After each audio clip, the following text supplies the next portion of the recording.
சரிகமபா நடுவர்கள், அதிலயும் குறிப்பா ஸ்ரீனிவாஸ் அவர்கள், அபிஷேகாக்கு சூப்பரான ஒரு உதவி செஞ்சிருக்காங்க அப்படிங்கிற தகவல் தான் சமீபத்தில தெரிய வந்திருக்கு. அது என்ன அப்படிங்கிற கம்ப்ளீட் டீட்டெயில தான் இந்த ஒரு வீடியோல நம்ம பார்க்க போறோம்.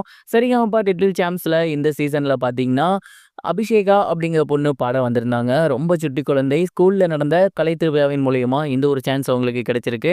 ரொம்ப ரொம்ப சூப்பரா நாட்டுப்புற பாடல்கள் பாடியிருக்காங்க. அவங்க இந்த ஒரு சீசன்ல செலக்ட் ஆகியிருக்காங்க. அபிஷேகா அவர்கள் ரொம்ப சூப்பரா பாடினாலுமே, அவங்க ப்ராப்பரா சங்கீதம் அப்படிங்கிறது கத்துக்க கிடையாது. அதனால கண்டிப்பா அடுத்தடுத்த ரவுண்ட்ல அவங்க ரொம்ப சிரமப்படுவாங்க அப்படிங்கிறது ஜட்ஜஸ் எல்லாருமே முடிவு பண்ணியிருக்காங்க. அண்ட் இந்த ஒரு காரணத்தினால தான் அபிஷேகா அவர்களுக்கு சூப்பரான ஒரு விஷயத்த பண்ணி குடுத்துருக்காங்க. அதாவது அபிஷேகாக்கு ப்ராப்பரா சங்கீதம் சொல்லி தர்றதுக்கு ஒரு மென்டர வந்து அவங்களே பெர்சனலா அப்பாயின்ட்மென்ட் பண்ணியிருக்காங்க. குறிப்பா ஸ்ரீனிவாஸ் அவர்கள் தான் இந்த ஒரு விஷயத்த எடுத்திருக்காரு. ஏன்னா, இப்ப இருக்கக்கூடிய நெறைய யங்ஸ்டர்ஸ்க்கு நாட்டுப்புற பாடல் அப்படின்னா மிகப்பெரிய அளவுல தெரியல. ஸோ நீங்கலாம் பாடி தான் அந்த ஒரு கலைய வந்து நல்லா வளர்க்கணும். அதுக்காக தான் இந்த ஒரு விஷயத்த நாங்க பண்ணி தரோம். அதே நேரம் முறையா நீங்க சங்கீதம் கத்துக்கிட்டா தான் அடுத்தடுத்த ரவுண்ட்லயுமே இந்த ஒரு சரிகமபா சீசன்ல சர்வைவ் பண்ண முடியும். ஸோ உங்களுக்காக பெர்சனலா ஒரு மென்டர நாங்க ஏற்பாடு பண்ணி தரோம். அண்ட் ரொம்ப சூப்பரா சொல்லிக் குடுக்குறவங்களையும் உங்களுக்கு ஏற்பாடு பண்ணி தரோம். நீங்க நல்லபடியா சங்கீதத்த கத்துக்கணும். தொடர்ந்து ஒவ்வொரு ரவுண்டுமே நீங்க வந்து எங்கள வந்து என்டர்டெயின்மென்ட் பண்ணணும் அப்படிங்கிற மாரி நடுவர்கள் எல்லாருமே சொல்லியிருந்திருக்காங்க. அண்ட் இந்த ஒரு ஹெல்ப்ப கண்டிப்பா அபிஷேகாவும் சரி, அவங்களோட ஃபேமிலி மெம்பர்ஸும் சரி எதிர்பார்த்திருக்கவே மாட்டாங்க.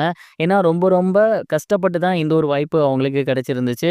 அத தொடர்ந்து அடுத்தடுத்த ரவுண்ட்ல அவங்க சர்வைவ் பண்ணுவாங்களா அப்படிங்கிற கவல அவங்களுக்குமே இருந்திருக்கும். ஆனா இதுக்கப்புறம் நல்ல ஒரு மென்டர் கிடைச்சிருக்காங்க. நல்லபடியா இதுக்கப்புறம் பாட்டு கத்துக்குவாங்க.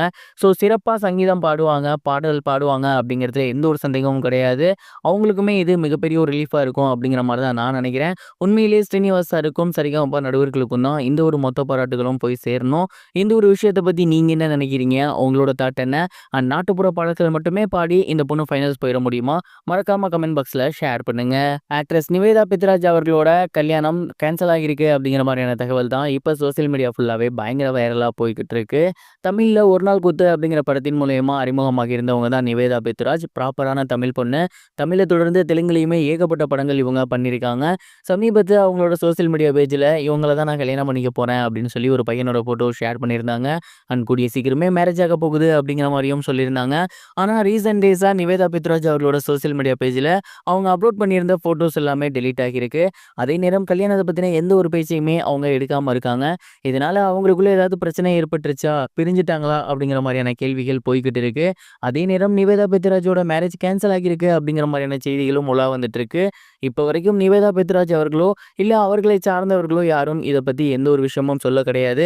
கூடிய சீக்கிரமே என்ன நடந்துச்சு அப்படிங்கிறத ப்ராப்பரா ஒரு எக்ஸ்ப்ளனேஷன் வீடியோ அப்படி இல்லனா ஒரு ஸ்டேட்மெண்ட் விடுவாங்கங்கிற மாரி நான் நினைக்கிறேன். நீங்க என்ன நினைக்கிறீங்க? மறக்காம கமெண்ட் பாக்ஸ்ல ஷேர் பண்ணுங்க.